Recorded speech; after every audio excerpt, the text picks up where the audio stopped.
Azərbaycan futbol tarixində ilk dəfə olaraq qrupdan çıxmağı bacarmış Qarabağ Konferans Liqasının It's a story, it's a long story, a sad story. İmarət Stadyonu 12 may 1993-cü il. Şəhərdə vəziyyət olduqca gərgindir. I think it's a story that really deserved to be known all around Europe. Azərbaycan futbolu üçün çox böyük zərbələr olub.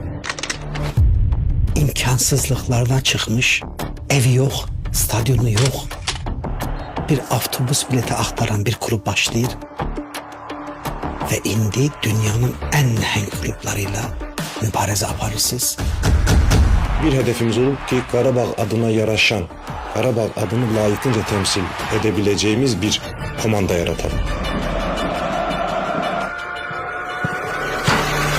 Maç bitir ve bu tarihi karşılaşma Qarabağın qələbəsiyle başa çatır. Çempionlar Liqasının möhtəşəm musiqisini artıq özümüz Bakıya gətirmişdik, özümüz azarkeşlərə sunmuşduq. Bizim üçün İmarətdən, Qarabağda, bu tribunlardan artıq heç nə yoxdur.